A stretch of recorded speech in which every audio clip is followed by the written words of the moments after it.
Alrighty. Good evening, freelancers. It's been a couple of weeks, but here we are. I'm devoid. This is my dad, Rev Atheist, but you can't see our names because Rev broke it.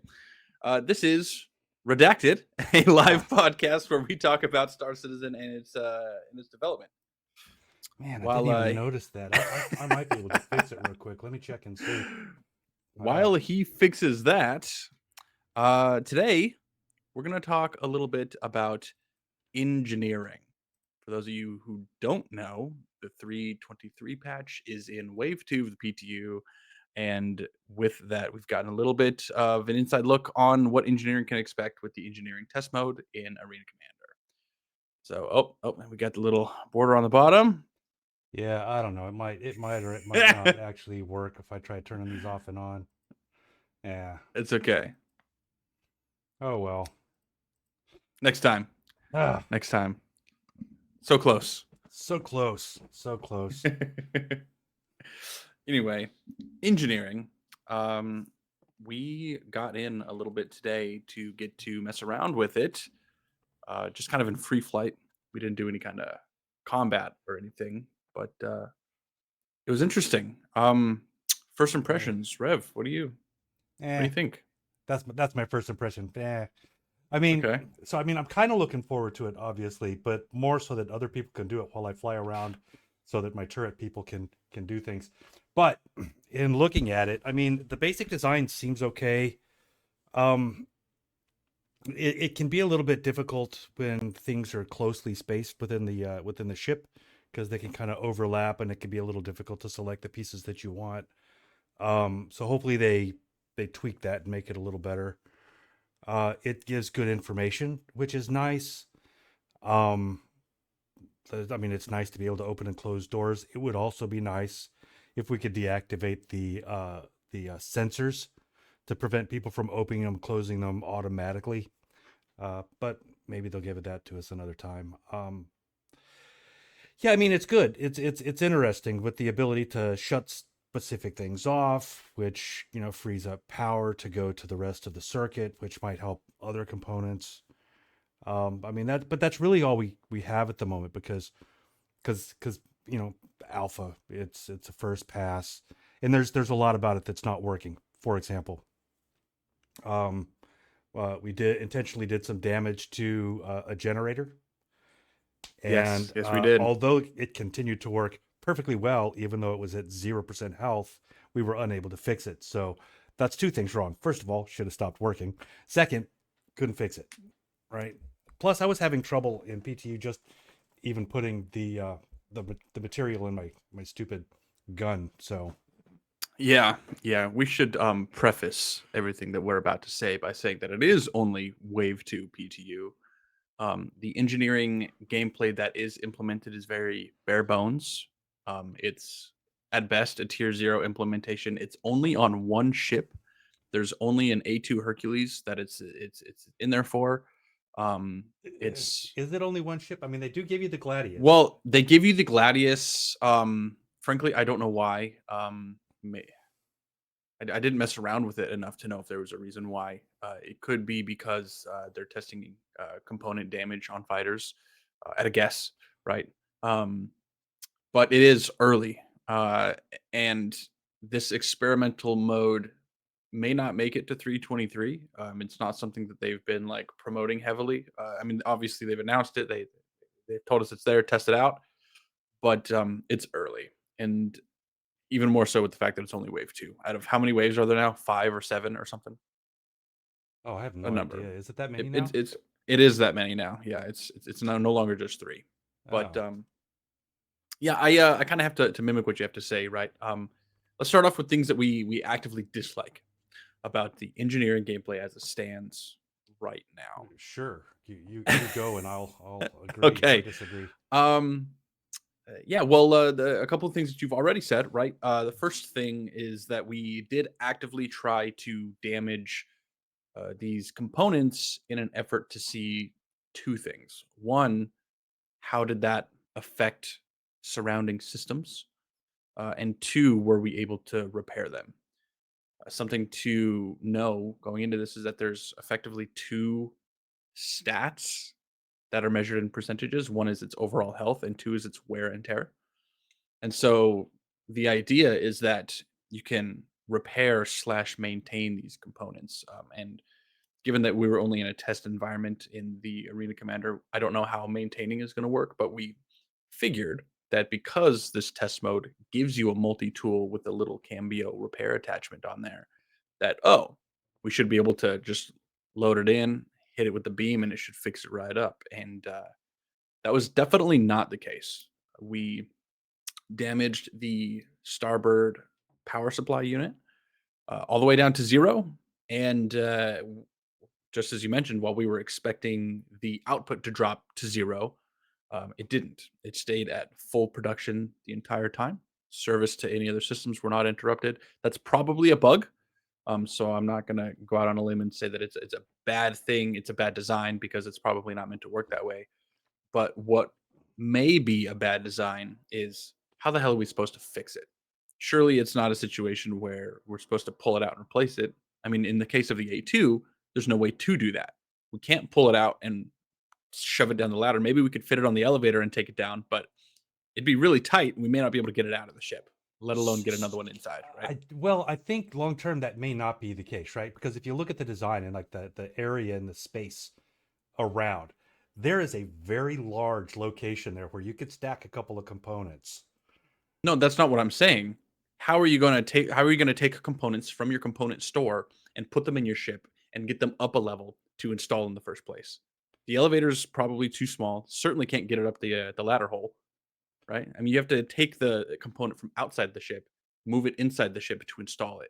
And likewise, you have to remove the component and take it outside of the ship to dispose of it. It is tight. I think they would fit, but it is tight. Maybe, maybe. Admittedly, we didn't test it, so we can't say for sure. Yeah, I don't think you But can even pull those out right now, or at least prior to well, this engineering gameplay, you could not. you The you smaller, can with salvage. well, the Oh, smaller ships you size it's could. size 3 and down. You're Yeah, so right. we're talking about Um, really, really big generators, really but big I coolers. mean, moving forward, right? Ships like the Redeemer are stuck with this same problem. And so there has to be a way to repair these components Yep. when they do take damage. I'm And I pretty thought sure that you're supposed to be able to hit them with the beam. I think that was just I another hope so. bug. I hope so. But I'm just throwing it out there as something that we experienced.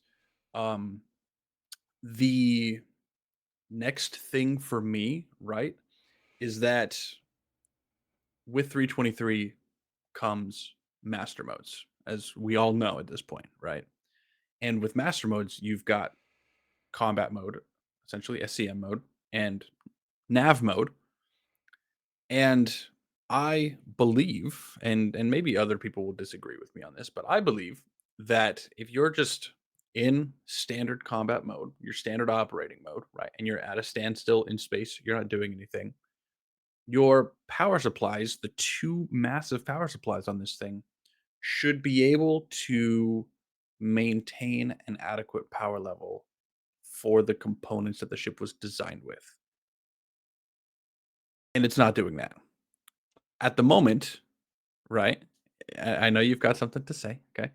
At the moment, you can disable the quantum drive. You can turn off the bomb bays. You can turn off the radar, leaving shield generators and guns. I think that's about it. Oh, coolers, right? And the power supply is not. Both of them are not putting out enough power to maintain them by themselves. With this engineering gameplay, we now have auxiliary batteries, which sort of take up that slack, but they will drain. And if you run out of power on those auxiliary batteries, then now there's no more power to fuel these components, and they start performing at a reduced rate. And I feel like in a situation where you're not demanding a lot of power from these components, they shouldn't be sucking that much, or the power supply should be able to provide enough power to power them in a default state. Now, if you overcharge your shields or you overcharge your weapon or whatever, I could imagine where they would draw more power, and then you'd have to play this game balancing that power, right? Where you're in a situation like that. But just sitting there, I feel like there shouldn't be a deficit, and there was. So that's a complaint I have. You have something to say about I that? It do looks like have so. something to say about that.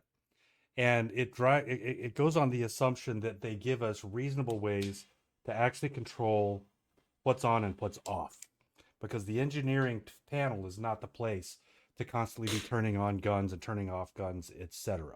Right? So here's what I'm saying. So like nobody goes into a turret, they haven't been powered up yet. They should be off. Boom, right from the get-go. So they shouldn't be drawing power as soon as they're loaded because nobody's turned them on, right?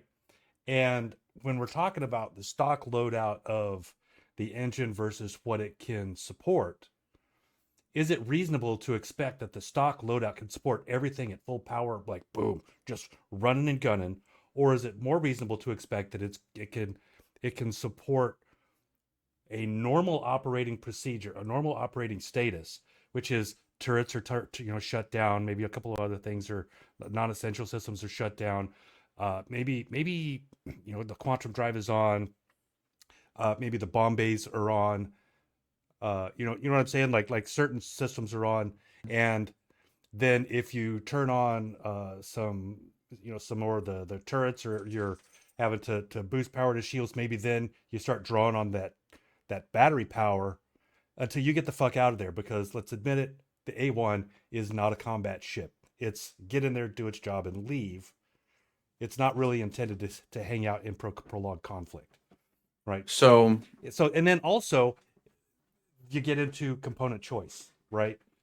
The stock component should be reasonable, I think, for a standard operating condition, which does of not course. involve everything running full bore. Um, but then the choice of, well, I'm going to upgrade that, my generators so that they can handle more stuff running full bore all the time. And that's part of what I like about the idea of having something that can be upgraded to give you better performance. So then I have a rebuttal for that in a sense of maybe we could see something to help with that, because you're right. The engineering panel is not the place primarily where you should be turning systems on and off, right? Like you said, if a turret gunner climbs into a turret and it's powered off, they should be able to press a button and power it on, right? And likewise, And if they should they be able to leave power it that off when turret, they get out in the they should turret. be able to power it off, right? And they should. And You I feel should like yell at them for leaving it on. and the engineering panel, I feel like, is a secondary place for that, right? And so I guess we would have to see two things. The first being, does powering off systems from an operator seat, such as a turret gunner or the pilot seat, turn them off the same way the engineering panel does? Because it seems so far, and admittedly our testing is limited, it seems so far that it doesn't. Because if we're in standard combat mode, from the pilot seat perspective, the quantum drive is not spooled. Okay. Yeah. If you don't have your I've never done bombing runs in the A2, so I don't know how it works, but I imagine there's like a bombing mode, right? Yep. There Is that the is. case? So if you don't have bombing mode on, then your bomb launchers should be powered off by default, right? If you Yeah. don't So I get what you're saying, right? And I don't think that it should shut them off the same way, because where the engineering mode can shut them off and prevent you from turning them on, right? If they're in the standby mode, I think that, I mean, they shouldn't be drawing full power, but at the agreed. same time, they should have just enough power so that you can have the ability to turn them on. They're in a cold standby state, I which agree is completely. which is like, okay, I've got maybe a couple of computers running, awaiting for somebody to do something, and then No, I for agree for a speeded up, completely. uh, uh, Um a more rapid boot time, etc.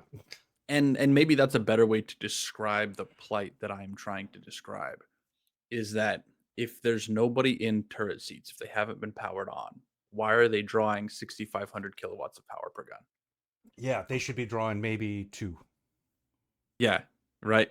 A very small amount, just like you said, standby mode. I should not be draining my auxiliary batteries if nobody's in turret seats. If the bomb bays aren't being utilized, right? If you're not in bomb mode with bombs, with the UI up and it's utilizing that power, it shouldn't be drawing that power. But I do agree, right? If you do have everybody in turrets, everything is powered up. Yes, absolutely. That's when you need to start, balancing your priority and figuring out, hey, I need every bit of juice I can get. Let's from the engineering panel. kill the quantum drive to get full power out of it. Let's kill the radar because we don't need it right now, right? Let's kill these things that are You sucking don't want to kill juice. the radar. No, no, no. Well, I'm just It's throwing it out as an example. I've I mean, I haven't checked, but actually I can't now. I really want to kind of check. Go get somebody in the captain's seat and kill the radar from the engineering panel and see if the little pips all just disappear. they do. I've tested it. They Oh, do. really? Oh, yeah. So definitely don't Yes. want to shut that off. I'm just using it as an example, though. I think you understand what I'm trying to say. I do. Um, You but want to take power from non-essential systems, right? right. Um, with Whatever that that looks same like. idea in mind, yeah, with that same idea in mind, right? I feel like you should also be able to have more fine control over how much power a specific system is utilizing, such as a slider. If you want to regulate the power flow to a specific component, you should be able to say, "Oh, give me 50% power to my guns. Give me 50% power to my coolers. Give me 10% power to my whatever the fuck." Right? Because it doesn't always need to be on or off. Right. And you might want to prioritize shields, right? Right, Like I exactly. don't want to lose guns, but I don't want to but I want to prioritize, this other system. Right. Exactly. So if you could take a couple of your guns, right, and you say, "Look, I maybe we only need half power for this size 5." You just zoop, and you could use that juice to apply to something. Or maybe you're just like on the cusp of, hitting that deficit versus not hitting that deficit, kind of like we were earlier. You could say, "Man, if I could just pull a couple percent down on a couple of these systems, I could let it sit, right, and do its thing."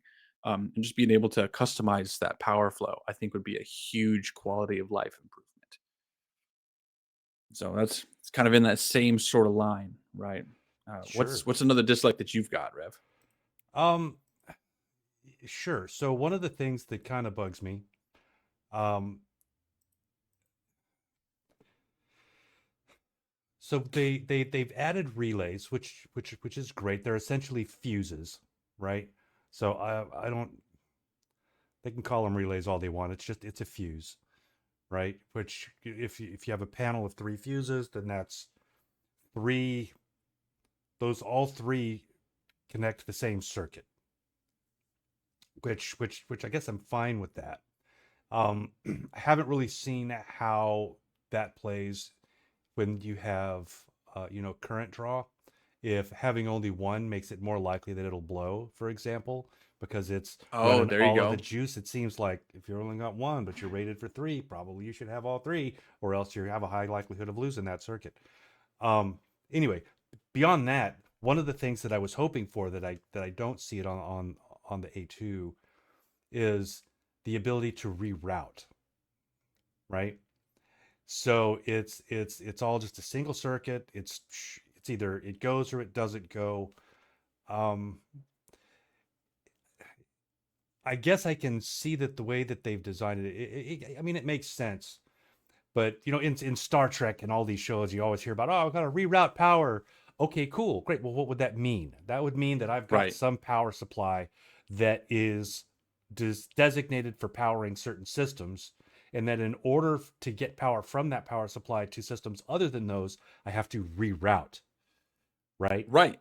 So there's I nothing like agree with that. you. I think it would be cool to be able to do something like that, but right now, it's single pool, which is probably smarter, I guess.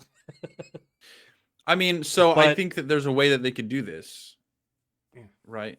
You were about to finish something. Go ahead. No, I'm just still thinking about it, even as I'm talking about it.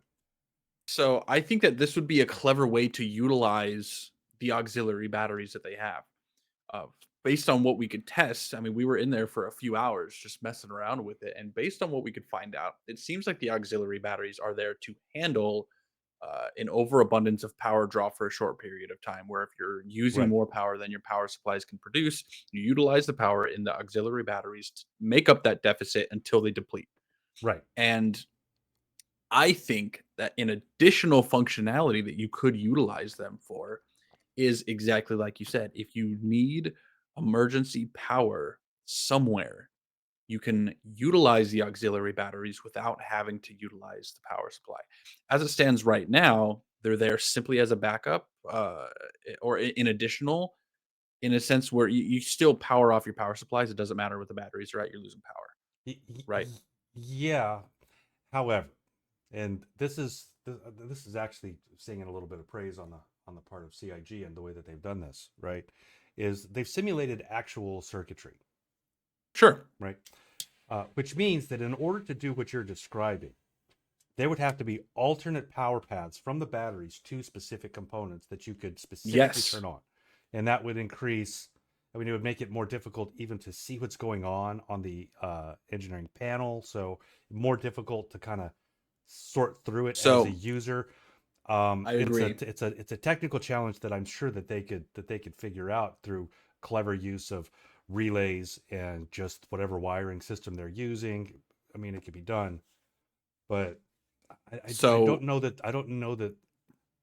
the benefit outweighs the negatives in that case. so here's the thing. I hear exactly what you're saying, and I agree. Although it seems right now that in this current model, the batteries really are more capacitors than they are batteries, right? That seems to be how they are acting. Okay. Um, Are you familiar with the term uninterruptible power supply? It's an ups, man. That's all it is.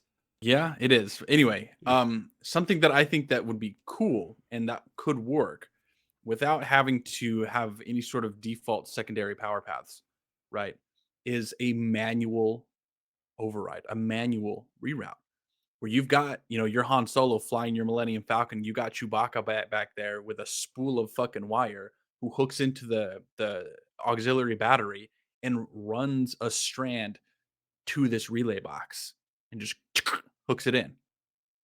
That way Mm, you can create your own power paths, right? I feel like, and this is something that if it does happen or if anything similar happens, it's going to be way later. This isn't something I'm expecting or even hoping for soon. But at some point, I think it would be cool if you could create manual power paths by hooking up something to a battery and then hooking it in to a relay to if it bypass sure, what's going on. yeah, if it were valuable to do so, I could absolutely see that.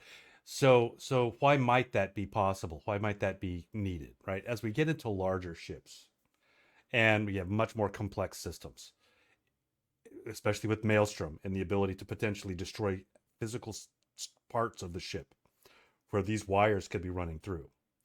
If a physical path is gone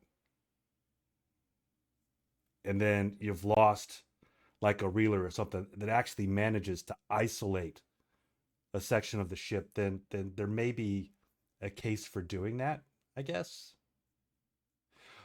Hmm, that could be cool. I was actually thinking of something similar where there were simply alternative circuit paths that are not in use, and you could run up to a panel and pull a relay from here and pop it in there, and then alternate path, that kind of a thing. So I need to rewatch the engineering demo from CitizenCon. I think something like that is going to exist in some of these larger ships. Partially, I mean, if you recall, right? They talked about while talking about engineering things like AI crew and animation for AI crew, and they talked about them pulling components and checking them and then reinstalling them. And I believe that one of those relay boxes with multiple pathing nodes or whatever they're called was one of those things that they were animating, and that's what they kind of showed. I think that's going to come in, Yeah, I hope so. but I'll have to rewatch the CitizenCon demo. Get a little bit of Among Us going on there, where you Yes, it would be so fun to do Javelin Among Us. That would be so great. oh, um, my next dislike, the UI for the engineering panel is cluttered and lackluster. I think um, cluttered in the sense of you've got this screen that has the entire layout of the ship in this 3D skeletal view, and you've got all of your components here. You've got your guns, you've got your quantum drive, you've got your power supplies, and in many cases, some of these components are very close together. Especially when you've got turrets that have two guns on them, and you can manually turn on and off individual guns. Okay, yeah. those UIs for turning those on and off or viewing their status overlap because they're so close. And so it can become difficult to view or manage those specific components, and it can be a little bit frustrating. Something that I think they could do to help to mitigate this would be to include a drop down where maybe it's organized by component type, where you've got weapon systems, other systems, where you've got like quantum drive, power supply, etc. And you click drop down menu, you've got your guns there. Click drop down menu, you've got your other components, and you can see their statuses, right? And maybe you hover over one and it'll highlight it on the 3D, and you can see how much power is being delivered. Maybe that's where you could have your little slider. It's on that drop down menu, right? You could see its health there. You could see its wear and tear there. You could have a little on off switch on that little drop down. And I feel like there's a way, I mean, as it sits now on the UI, it's pretty blank. You've got the items and rooms button up on the top left. You've got the battery percentage up on the top right.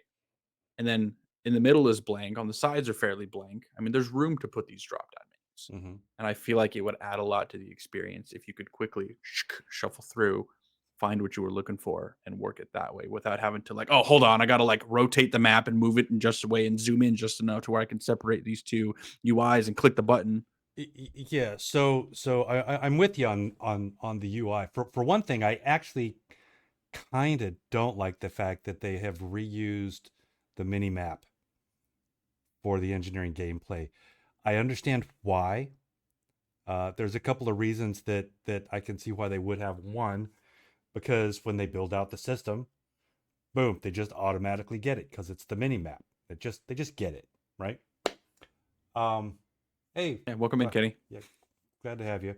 Um, and then also it's new and it's fresh and people like it, right? So it's gonna go over well in general. I think people are gonna not be with me on this one, but I feel like this particular UI, this engineering gameplay, almost would be better served with a more stylized UI that says, that allows you to kind of flip through different views to see the various circuits, to be able to quickly select weapon systems and see what weapon systems are, or to filter to certain pieces that you're trying to find, right?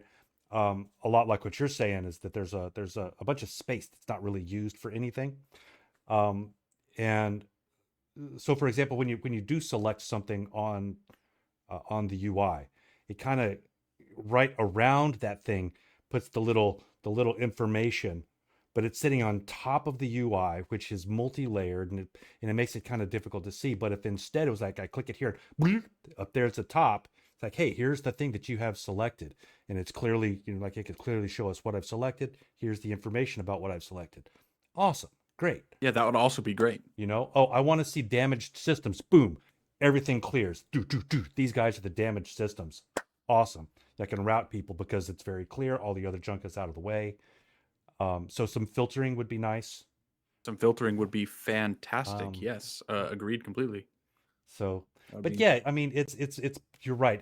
It's both cluttered and barren at the same time in a exactly, weird way. yes, in a weird way, right? So, yeah, I mean, it needs some refinement, and like we said, it is tier 0. It's completely possible that they have further built out a UI that they just haven't put in yet, because this is an early testing phase. Like I said, there's only really the one chip to do it on anyway. Yeah. So who knows? Maybe they've got something we just haven't seen yet. But as it stands, not a fan of the UI. Let me see. There was The another system, the thing system, that the I system overall though is good. I like the things that they're allowing us to do are cool. agreed. Yes, the So things hopefully that they they, are allowing us to do is cool. There was something here. I just posted it. Where was it? Here we go. My own feedback for engineering gameplay. Let me feel like there was one thing that I had. Yeah, you talked about being able to keep doors from like disable door sensors, right? I think an easy way to do that would be like a door lock button, right? Because you can, with the engineering UI, you have basically two menus. You have item view, which is the UI we've been talking about, where you can see your individual components, and then you have room view, which is basically where you can see the rooms, see which doors are open or closed, and see how the rooms are divided. And you can click those doors and open them from this engineering panel. Well, I think a door lock button on doors would see, be just a huge quality of life thing, right? Whether yeah, they're open or closed. door locks, sure, but the door sensor is something completely different and would result in very different behavior, right? So I'm talking about if I open the door from the engineering panel and I turn off the sensor, if you go through it, it's not going to automatically close. Right. Right. You can still hit the button. It can still intentionally close. But with the Okay, yeah, lock, I agree. that means I don't have any ability to open or close it manually at all. So that's that Fair they're, enough. they're two Fair very enough. different things, and it's specifically the door sensor that I want to be able to shut off, so that I can open a path and you run through it. Two, three, four people run through it, and it doesn't just automatically shut on the second person. You're like, gotta open that door, fucking, you Yeah, know? I mean, fair enough. Fair enough. That's a good way to describe that. Um, and I see your point. I think really the last thing that I might have a complaint about, and this is a minor issue, is I'm not sure if this is in live or not. I don't fly a lot of Crusader ships, especially not Hercules, so I don't actually know. But the lighting panels have normal lighting, Yeah. auxiliary lighting, and Uh-huh. emergency lighting. Yep. Correct me if I'm wrong here. I believe the purpose of emergency lighting is supposed to be like low red light in an attempt to save power. No. Okay, I don't then think that that's the case at all. So the low red light is kind of a Navy thing, right? okay, So the idea behind the low red light is so that it's dark in the space where you're looking at screens, so that you have a clear view of the screen, but you still can see well enough to navigate the space you're in, okay, right? okay. That makes sense. That's the whole point. Is the screens pop out and become very easy to see what's going on. And then also, I think it's kind of been adopted throughout other areas of the ship as, oh, something's going on. Emergency, emergency. Code red. And Yeah, yeah. Fair that's a enough. Fair Star enough. Trek thing. Okay. Then what about the auxiliary lighting system? What Auxiliary might you lighting, think? well, that's all auxiliary lighting is, or in my mind should be, is lighting that is powered from a source other than main power, that comes on Okay. when main power is gone, so that you can see when you don't have Okay. main power. Gotcha. Well, then maybe this complaint is unwarranted. Um, and I appreciate the sort of clarification here. In my head, I imagined emergency power is like or emergency lighting is like power preservation mode. And so I was hoping that when we turned on emergency lighting, it would like free up a little bit of power. It didn't. Yeah. So I But that's mean, okay. lighting, in all honesty, in the context, if you think of like everything drawing power on a ship, the one thing that is taking the least amount of power is the lighting. Yeah, with like LEDs and stuff, low amperage kind of stuff. Yeah. So yeah, Well, I and was then just throwing it out there. yeah. So Phaedron also mentions the fact that with the red light being a shorter wavelength, it's more difficult to detect at range, and that's a part of the whole Yes. darkened ship thing. So that if the only light escaping from your ship is red light, you're less likely to be seen by somebody just visually scanning the horizon. I thought it was backwards. I thought red was a longer wavelength and you could be seen further. No, it's more difficult to Okay. see. Okay. I'll take your word for that. Um, okay. Well, I mean, that's pretty much my list of negatives. Do you have any more that you'd like to bring up before we move on to the positives? Um,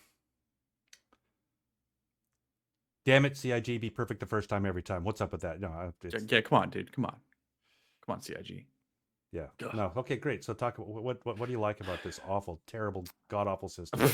What do I like about it? I really like the fact that it's going to be the start of the end of solo players and big ships. Um, I mean, I feel like the biggest ship that a solo person might be able to fly is something constellation sized. Um, and even then, it's still gonna be a fair bit of work.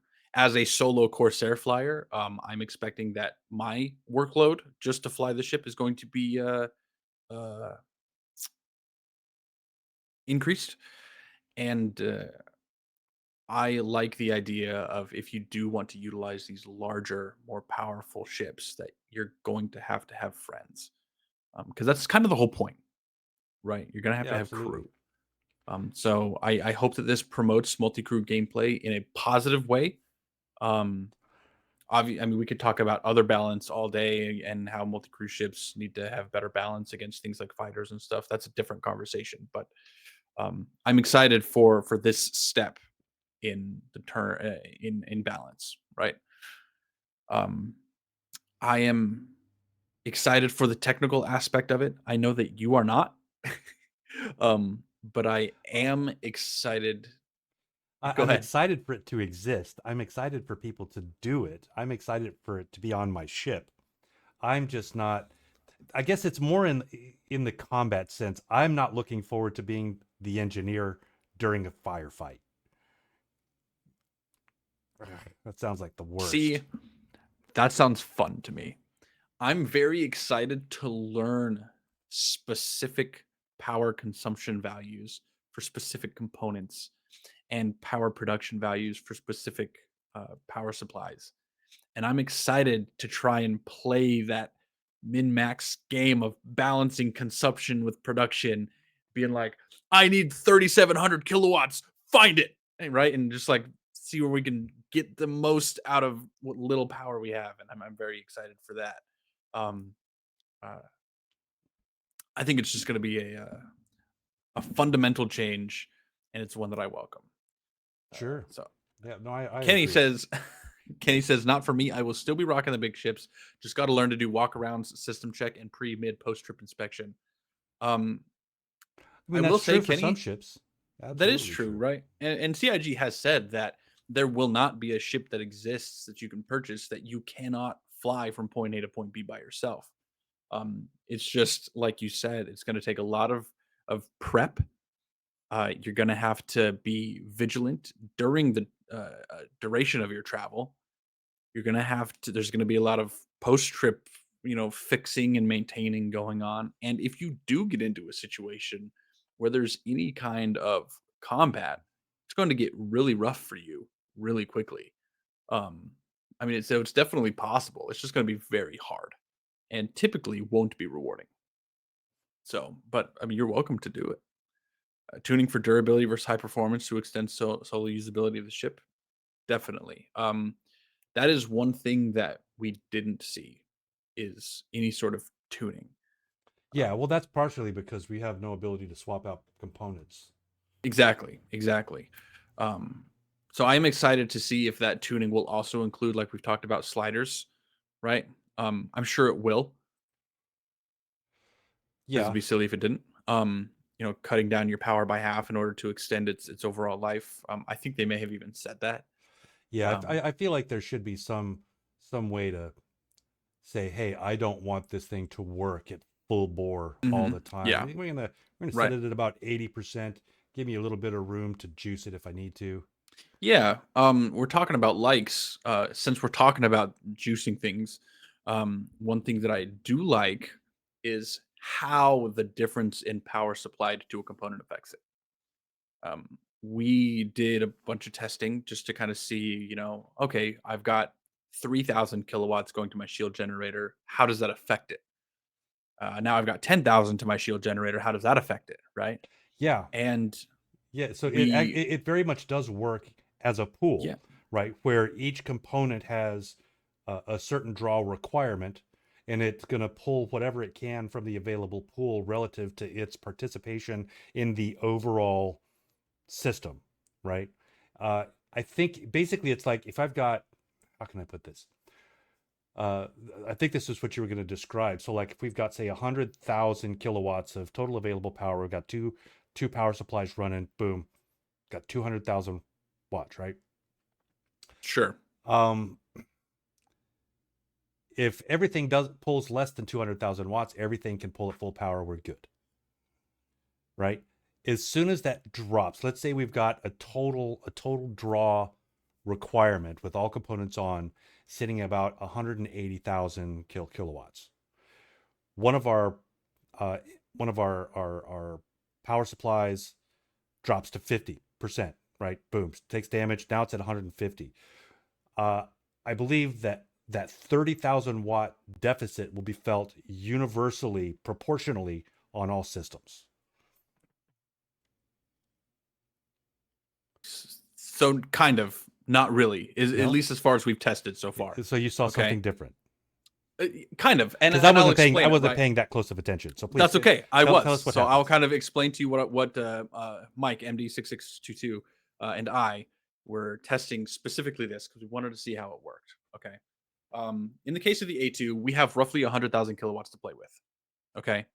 The thing we haven't figured out is exactly how it chooses to prioritize systems, or if it's just a flat percentage across the board that it reduces if it starts drawing too much power, right? But we've got uh, all of these different systems, and with them all powered on, it will reduce the overall power that each one is utilizing, right? And then if it does go over, then the batteries take over. That's a different conversation, right? You can power down these individual components to increase the amount of power that's going to other ones, right? So you've got them all that are taking this much power. You turn them off, power is going to increase, Yeah. right? It's not a matter, at least that I have tested, and maybe I'm not articulating this very well. Whereas, um, uh, if your power supply is damaged and reduces power, everything else. I mean, maybe we were What you were describing sounds like what I was describing. Whereas, maybe it was so maybe we're so misunderstanding, but so if everything is taking an equal hit because it's 30,000 kilowatts low, and I shut down a system that's eating 30,000 kilowatts, that 30,000 kilowatts then becomes available for everything else, yes, and they okay. all come back up. Then I guess we are saying the same thing. I was just misunderstanding, but it's okay. What I was getting at when I started this conversation was that you're differing the way that the systems are affected at different power levels seems to affect recharge rates. And so it still acts like the power triangle, but it's like power triangle tier 2, right? Where let's say you're going like full power to weapons, right? And you drain your capacitor. Mm-hmm. And Yeah, then you switch to full power to shields to charge your shields. Your weapons are now going to take much longer to recharge. yeah, and that You makes sense. yeah. So anything that's working on any kind of a capacitive system, it makes sense that it's the charge rate that's gonna take the hit. So specifically with weapons, less power coming in over time. It's gonna take longer for it to charge up. Shields, less power coming in. It's gonna take longer for it to charge up. And I think that makes sense. Yeah, yeah, and, it was just, cool to see how that worked, right? It's a pretty significant difference. We tested at 3,000 kilowatts and 8,000 kilowatts, and just to put this into perspective, the optimal power supplied to the shield generator is 10,000 kilowatts, and so we tested at roughly 30% and roughly 80%, and I timed it because I wanted to see. I had Mike in another C2. I said, "Give me 20 shots from your forward cannon." He hit me with 20 shots. It took my front shield down to 16 out of 25. And then as soon as that last shot hit, I hit a stopwatch. At 8,000 kilowatts, right? It took me 39 seconds, no, 29 seconds to go from 16 back up to full shield. Okay. We then tested it at 3,000 kilowatts. And at 29 seconds, I had gone from 16 to 17.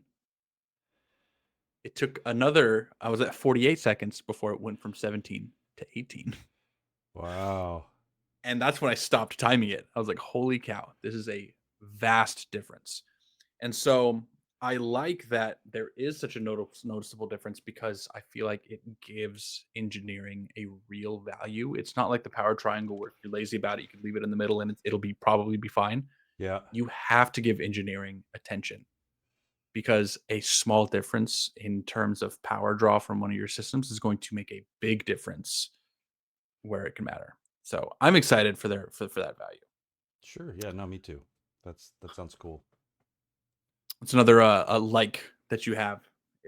I know that you're not super enthusiastic about it, Well, but no, I mean, I am. I am. I think that the engineering system, I think that the gameplay associated with the engineering system, I mean, I love it in general. It's just I don't want to be the guy, like I said, in the firefight who's having to figure out and run around the ship because we'll go down much quicker if I'm that guy, and I don't want to go down.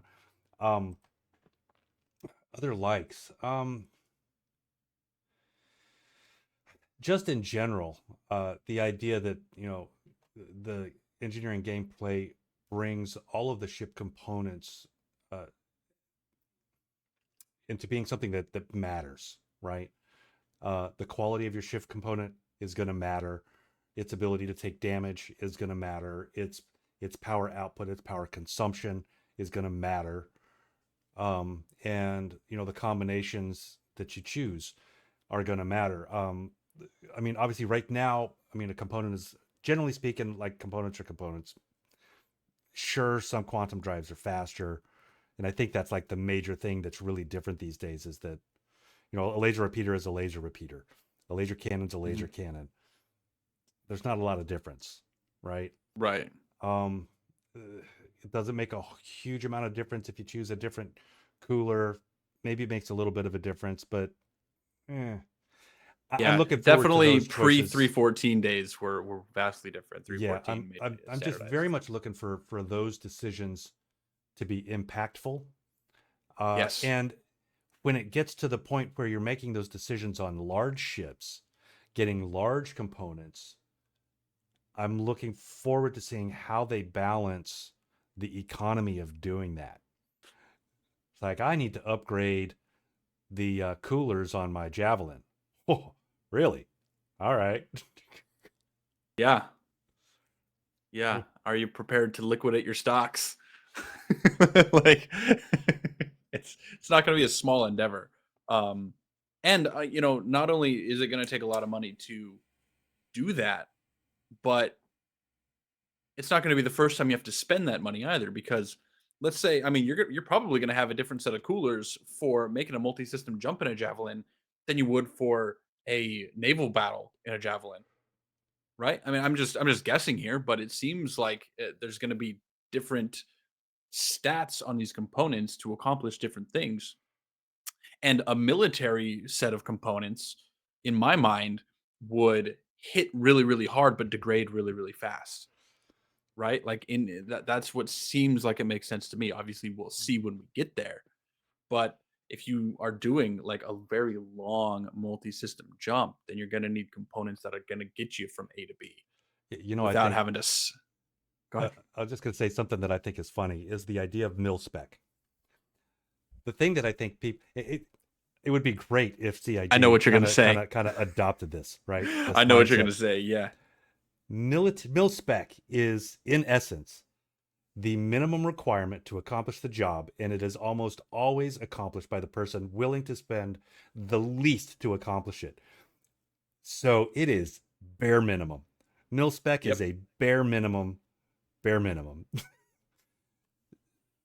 I doubt that that's the way that they're going to think about it, in the terms of how they implement things. But and mil spec, I know. I know. Yeah. Mil spec is in real life typically kind of dog shit. It's a quantity over quality situation. right? I And mean, they do so some amazing things with the military with that's the true. requirements that they have, but it's still you know the minimum that they can get away with at the cheapest price that they can get. Although people do tend to get the government gets shafted on all those military deals, but Oh yeah, yeah. yeah, I mean that's a different conversation at a for a different different conversation. podcast, I think. But yeah. But the point to as it relates to Star Citizen is that different components are going to behave different ways, and you may have to have two, three, four different loadouts depending on what you're doing that day. And so, whereas now, I spent 600 grand to outfit my Corsair, I might have to buy a second Corsair's worth of parts to be able to cover every situation. Right? And the reality is that if I gear up for one situation and I am presented with another one, I might just be fucked. Yeah, So I'm excited for that, right? Because depending on how you outfit your ship is going to force you to adapt how you think. And that's going to be exciting. very much so. Um, in regards to what we might expect to see in a first release of engineering, what are your thoughts on that? And I don't mean this testing bullshit. I mean in the PU Yeah. first release of So engineering. what you think we might actually get when they get it to PU? Yes. Um, I mean, obviously, relays and blowing relays. I expect that they'll have figured out repairing components in place. Um, they will have put some thought, I'm sure, into hot swapping components while in space. Um, I don't see a huge amount of work being done to change the UI. I mean, maybe they'll do a couple of little things depending on player feedback. Um, I mean, basically what they've got is what I would expect to see, just working a little bit better. Yeah, fair enough. Fair enough. I would probably expect to see. I think the biggest thing that I expect to see, and it would be silly if they didn't do this, is kind of like we were just talking about, is actual changes to component types. Um, Kind of a revamp, sort of like if anybody here who's watching remembers what it was like before Alpha 3.14 when they standardized all of these. Um, there was some serious consideration in the components you chose and why. Um,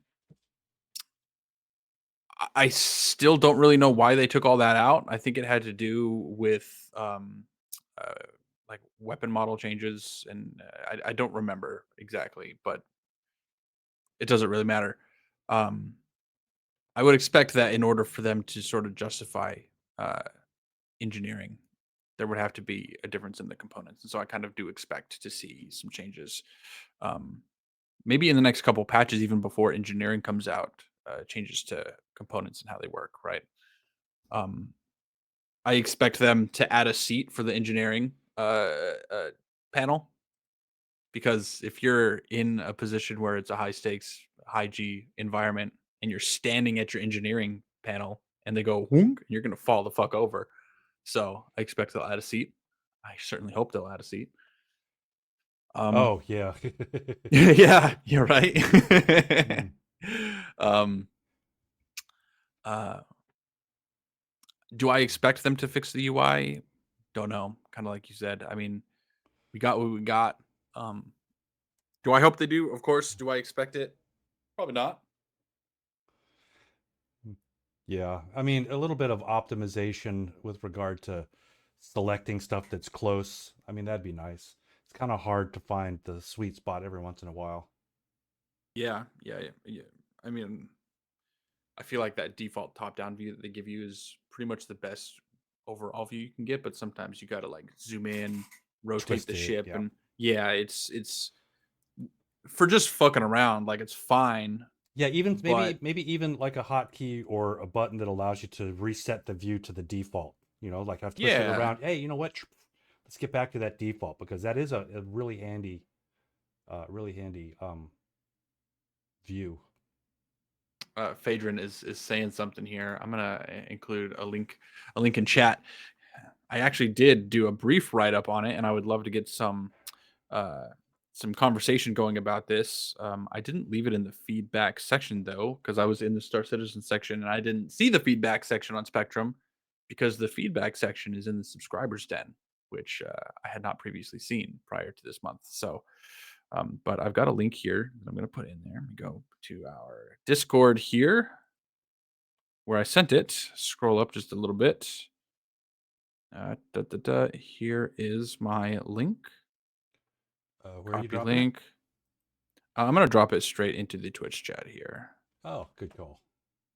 So paste that. There we go. So feel free to take a look at that. Read what I had to say. Some things are probably said without. Tact. I don't know. I just yeah no not tact. I just wrote up what I felt. Some of the things that I suggested are probably already coming. Some things are probably just wrong, but I mean that's kind of the point of these discussions, right? Is to talk it out and see what people say and see other people's ideas as well. So um, yeah, check out that link and get the discussion going. So now's the time to be vocal. I mean, we've said this before, right? We're in sort of a Star Citizen renaissance, and if you want to see something happen, um, speak up about it, right? If people agree, they'll talk about it. So, Yep. anyway, engineering. I mean, that's pretty much all I've got to say on the matter. Is there anything else you want to throw out there as far as engineering? No. I'd encourage those of you who have access at Wave 2 or as Wave 3 and beyond opens up, get in there into Arena Commander, play with it, see what it's like. Um, no, I'm really looking forward to it overall. Me too. And Me too. I do actually still I want to go play with it, and I do want to see what's possible. Um, so Oh yeah, I mean, we were in there for probably 3 hours, and there's still testing to be done. I mean, there's a lot, right? Even though it is just a tier 0 implementation, there is a lot. yeah, And so, like, we and to be fair, we didn't really test it in a combat situation. So like no, absolutely not. really taking damage and trying to maintain systems while under fire. We didn't really do that. So not but then again, I don't think we would have been very successful with the inability to repair components. Yeah, well, I mean, there's the other thing is, we talked a little bit about fuses in relays and what the purpose of having multiple fuses is. Truthfully, with what we've tested, we can't say concretely what the point is. I Right. didn't see any difference in power production or consumption, depending on how many relays you had in or fuses you had in. The only thing that I can imagine without going back in and giving it a couple more hours of testing is it seems like it's just a redundancy kind of thing, where if you uh, blow a fuse, you've got a second fuse there to work the system until you have a chance to replace a fuse, right? Just Yeah. levels of redundancy. You suggested that maybe the more fuses you have in a circuit, the more stable that circuit is. Maybe that's the case, right? I mean, there's Yeah. so many more things to continue to test and to chat about, and I certainly look forward to figuring out this system and mastering it. It's something that I'm very eager for. So, Yep. Absolutely. So, out of curiosity, um, I did go in here and have a look at. Actually, not out of curiosity. This is just how it's going to go. Since we're talking about engineering gameplay, we're talking about components.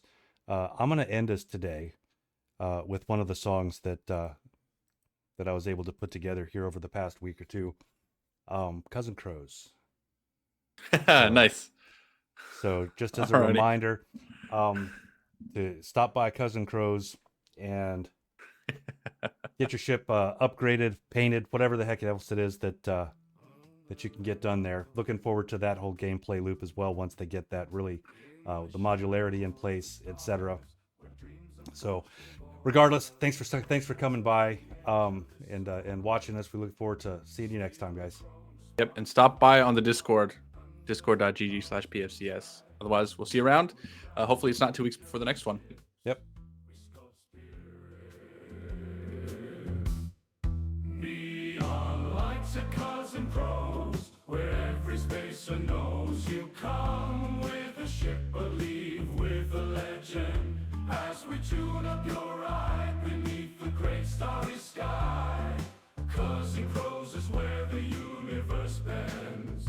Hyperdrive, sleek and refined, thrusters tuned to the nines, custom colors that blaze like comets in motion.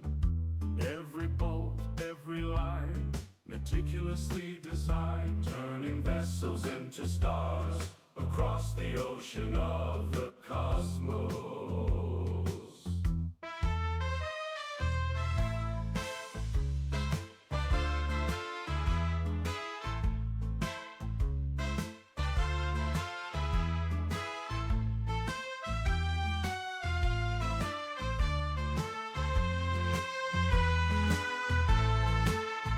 Raise your glass in the starlit night, amidst ships taking flight, to the crew at Crows whose touch turns to gold.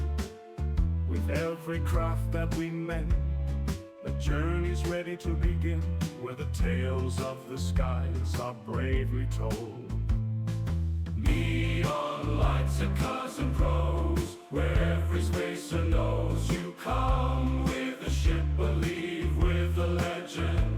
As we tune up your ride beneath the great starry sky, Cousin Crows is where the universe bends.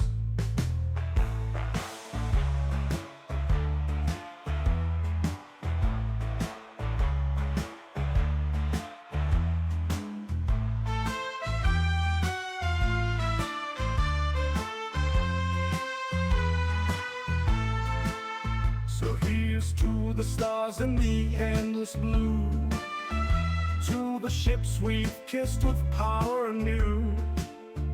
'Cause Birds and crows a beacon in the cosmic show, crafting voyages that are set to glow.